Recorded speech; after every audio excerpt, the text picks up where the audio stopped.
காரணம் என்னன்னு தெரியுது இல்லைன்றது மாதிரி என்ன நடந்தது, கிருஷ்ணாக்கு என்ன நடந்தது, அவர் இப்போ எங்கே இருக்கிறார், வீட்டில் இருக்கிறாரா இல்லையென்றா ஜெயிலில் இருக்கிறாரா என்ற ஒவ்வொன்றையும் வந்து நீங்கள் கண்டிப்பான முறையில் அறிஞ்சு கொள்ள வேணும் என்ற ஒரு ஏக்கத்தோடு இருப்பீங்க. அதை பற்றி தான் வந்து இன்றைய நாளில் வந்து கதைக்க போகிறோம். கிருஷ்ணாக்கு என்ன நடந்ததுன்றது எல்லாருமே வந்து பார்த்துருப்பீங்க. கிருஷ்ணாக்கு நடந்தது வந்து ஒவ்வொருத்தரும், அதாச்சும் வந்து கிருஷ்ணா வந்து ஆரம்ப காலத்தில் ஒரு வீடியோ வந்து சும்மா நார்மலாக போட்டுக்கொண்டிருந்தார். அவர் போட்டுக்கொண்டிருந்த வீடியோவை வந்து சும்மா ஒரு பம்பலாக ஒரு ஜோக்கானது, அதாச்சும் வந்து வெளிநாட்டில் இருக்கிறவங்களும் சரி இங்கே எங்கே இருந்தாலும் அவங்களோட வீடியோ பார்க்கும்பொழுது எல்லாருமே வந்து ஒரு சிரிக்கணுமன்ற அவர் போய்கொண்டிருந்த கேட்டகரியை வந்து அந்த ரீசனில் தான் நான் வந்து போய்கொண்டிருந்தார்.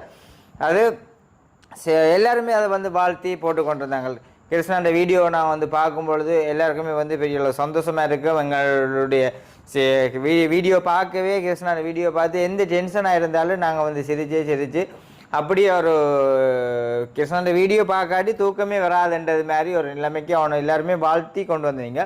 அப்போ அதே வகையில் தான் நான் வந்து ஒவ்வொரு வீடியோலையுமே வந்து வளர்ந்து வந்து ஒரு ஹெல்பிங் என்ற ரீசனில் இறங்கினோம். அந்த ஹெல்பிங்கில் வந்து இறங்கும் பொழுதும் வந்து சரியான முறையில் ஒவ்வொன்றையும் வந்து செய்து கொண்டிருந்தவங்க நாங்கள் செய்து கொண்டிருக்க நாங்கள் வந்து ஒவ்வொரு வீடியோ, அதாச்சும் நாங்கள் என்னத்தை தான் நாங்கள் செஞ்சாலும் எங்களோட வீட்டில் நடக்கிற ஒவ்வொரு விஷயங்களாக இருந்தாலும் சரி, இப்போ சாதாரணமாக ஒரு மோட்டர் சைக்கிள் வாங்கினோமா இல்லையென்று சொன்னால் வீட்டில் சமைச்சோமா ஒரு உடுப்படுத்தமா ஒரு கொண்டாட்டமா எல்லாத்தையுமே நாங்கள் வீடியோவில் வந்து பகிர்ந்து கொள்கிறோம். நாங்கள் காரணம் என்று பார்த்தீங்கன்னு சொன்னால் இந்த வீடியோவில் எங்களுடைய சப்ஸ்கிரைப் எங்களோட வீடியோ வந்து விரும்பி பார்ப்பாங்க. அது எங்களோட சப்ஸ்கிரைப்பை நாங்கள் வந்து எங்களோட குடும்பமாகத்தான் இதுவரைக்கும் நினைச்சு கொண்டிருக்கிறோம்.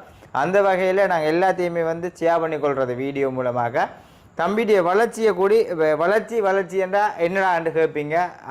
என்னோட அடுத்தவண்ட காசில் வாழ்கிறதான் வளர்ச்சியான்னு சொல்லி அந்த விஷயத்தையும் நான் வந்து நாளையான ஒரு வீடியோவில் வந்து நான் கண்டிப்பான முறைக்கு தெரிவித்து கொள்கிறேன். ஆனால் இந்தியா இதில் வந்து பார்த்தீங்கன்னு சொன்னால் என்னத்தை கதைக்க போகிறோம்ன்றதான் முக்கியமான ஒரு விஷயம். இப்படியே ஆள் வந்து அப்படியே வளர்ந்து கொண்டு வரும்பொழுது எங்களோட ஊருக்குள்ளே இருந்து சில பிடிக்காதவங்க ஏதாச்சும் இவங்களோட வளர்ச்சியை பொறுக்கலாமல் என்ன இப்படி நிறைய பேர் வராங்க, அவங்களோட சேர்ந்து வீடியோ போடுறாங்க, நிறைய பேருக்கு ஹெல்ப் பண்ணுறாங்க, இங்கே இந்த காசு வருது அப்படி என்று சொல்லி ஒவ்வொருத்தரும் வந்து நிறைய விஷயத்தால் தடுத்து பார்த்தாங்க. டிக்டாக்ல போட்டாங்க, ஃபேஸ்புக்கில் போட்டாங்க, ஒன்றுமே சரியில்லை. அதையும் நாங்கள் வந்து வீடியோவில் போட்டு கொண்டு வந்தாங்க. எல்லாத்துக்கும் உங்களுக்கு இந்த கதை வந்து ஏன்னு சொல்கிறேன், ஆரம்பத்திலேருந்து விளங்கி கொண்டீங்கன்னு சொன்னால் தான் அது வந்து முக்கியமாகவே தெரியும் என்ன. அப்போ அந்த வகையில் என்னத்தை செய்தாலும் நாங்கள் வந்து ஃபுல்லாக எல்லாத்தையுமே வந்து போட்டு கொண்டு வந்தாங்க. ஒவ்வொன்றையுமே போட்டு கொண்டு இருந்தது. இப்போ ஹெல்பிங்கில் வந்து நிறைய ரீதியாக தம்பி வந்து கொஞ்சம் நல்ல ஒரு நிலைமையில் வந்து மக்களால் மதிக்கப்பட்டு நிறைய விஷயங்களூடாக ஆள் வந்து நிறைய ஹெல்பிங்கை வந்து செய்து கொண்டிருந்தது. அது எங்களுக்கும் பார்க்கும்பொழுது உண்மையாகவே அது சரியான ஒரு சந்தோஷமாக தான் இருந்துச்சு. அதுக்குள்ளேயும் வந்து பார்த்தீங்கன்னு சொன்னால் இப்போ ஒரு அண்மை காலத்தில் குறிப்பிட்ட இதுக்குள்ள வந்து இந்த தேசிய கொடியை போய் பிடிச்சது. அந்த தேசிய கொடியை பிடிச்ச உடனேயுமே நிறைய பேர் வந்து அவர்களில் வந்து பெரிய பலமான ஒரு எதிர்ப்புகளை, இவன் ஒரு தேச துரோகி என்ற ஒரு கேட்டகரிக்குள்ள ஆளை வந்து கொண்டு வந்துட்டாங்க. ஆனால் நிறைய பேர் வந்து லைஃப்பில் எல்லாம் நின்று இவனை வந்து சாகொள்ள வேணும், இவன் வந்து ஒரு தேச துரோகி, இவனை வந்து உயிரோட விடக்கூடாது, ஸ்ரீலங்கா நாட்டில் இவனை வச்சிருக்கக்கூடாது, இவனுக்கு எங்கே நான் போகிற வழியில் தூக்க வேணும், ஆக்சிடென்ட் படணும், சாக வேணும் எல்லாம் வந்து சொல்லி நிறைய விஷயங்களை கோரிக்கையை வச்சு கத்தினீங்க. அப்போ அதை வந்து பார்த்துட்டு அவன் என்ன சொல்லணும்னு பார்த்தீங்கன்னா, உண்மையிலேயே நாங்கள் நாட்டில் வந்து எல்லாருமே வந்து உத்தமர்ன்றது இல்லை தானே. நான் என்ன சொன்னால், நான் கூடி ஒரு பிள்ளை செஞ்சுருக்கலாம், மனுஷனாக பிறந்தவன் வந்து எல்லாத்தையும் சரியான முறையில் சரியாக செய்வான்ன்றதை சொல்லிடலாது. அறியாமையினால் அந்த கொடியை போய் பிடிச்சதை தான் அறியாமையினால் செய்தனான் என்று சொல்லி அந்த கொடியை வந்து அந்த கொடியோட நின்று உங்களிடத்துல எல்லாரிடையுமே மன்னிப்பு கேட்டவன். அந்த மன்னிப்பு கேட்டு ஒரு மனுஷனுக்கு வந்து முக்கியம். ஒரு மனுஷன் வந்து மன்னிப்பு கேட்குறான்னா அந்த மன்னிப்பை நாங்கள் மன்னிக்க வேணும். என்ன, நாங்கள் மனுஷரையே மன்னிக்கலைன்னா அந்த கடவுள் எங்களை என்னென்னு மன்னிக்கும். அப்படி அந்த வகையில் வந்து அதை உங்களால் வந்து ஒரு பொறுக்க முடியும். இவன் ஒரு தேச துரோகி, இவனை ஒரு வெட்டி கொல்லணும் அடித்து கொல்லணுமன்ற அந்த கேட்டகரியிலேயே நின்று கொண்டீங்க. அதுக்கு என்ன மாதிரி பழிவாங்கலாமன்ற ஒரு உணர்வோடையே நீங்கள் இந்த லைஃப்பில் நின்று கதைக்கிறீங்க. ஒவ்வொருத்தட்ட கதையிலும் பார்த்தா இவன் எங்கே போகிற இடங்களில் தூக்கலாமா, இவனோட காலை எலும்புகளை எண்ணலாமான்னு சொல்லி யாராச்சும் இந்த தேசிய கொடியை பிடிச்சக்காண்டி அதுக்குரிய ஆதாரம் வந்து பார்த்தீங்கன்னு சொன்னால் இதில் இருக்கு. நான் அதை வந்து போட்டு காட்டுறேன். அனுப்பிட்டு எல்லாரும் அவங்களோட கவலையை தான் பகிர்ந்து கொள்றாங்க.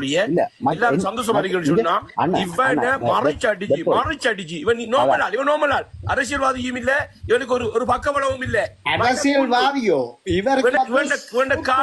செய்ய ஒன்றும் வற்புறுத்த இயலாது. ஸோ அவங்களுக்கு இந்த உதவி அவங்களுக்கும் காசை கொடுத்து செய்ய இது என்ன இந்த வீடியோ இதுக்கு நீங்க லோக்கலா அதுக்குரிய நினைக்கிறேன். போன 2 நாளைக்கு ஒரு அண்ணன் வந்து காய்ச்சவர் இதை பற்றி நினைக்கிறேன். நான் எல்லாம் உங்களோட லைஃப்ல பார்க்கல. ஸோ இதான் என்னுடைய கருத்து. உங்களுக்கு உதவி செய்ய நான் உதவி செய்ய ரெடியாக இருக்கிறேன். நீங்கள் என்ன விதத்திலையும் இங்கேயோ என்ன இது இப்படியான இதுவல்ல என்ன இன்டர்நெட்லேயோ இல்லாது இதுவல்ல என்ன கிரியேட் பண்ணுறதோ இதெல்லாம் கன பேர் இருக்கணும் இங்கே. அதோ ஆட்களை வேற ஆட்களையும் வெளியில எடுத்துக்கல பற்றி தெரியாத ஆட்களை கொண்டு உங்களுக்கு உதவி செய்ய பண்ணலாம்.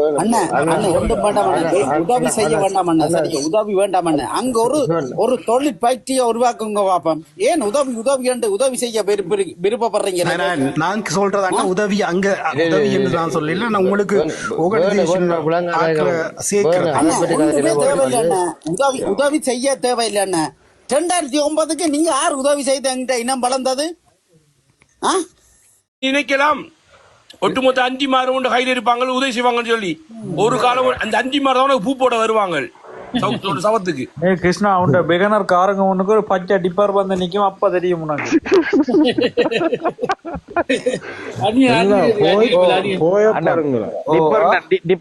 நம்பர் பிளேட் சொன்னீங்கன்னா நல்லா இருக்கும். அது சொல்ல மாட்டேன். அடிச்சாப்பெல்லாம் தெரியும். நம்பர் சொல்லுவோமா? ஒருவேளை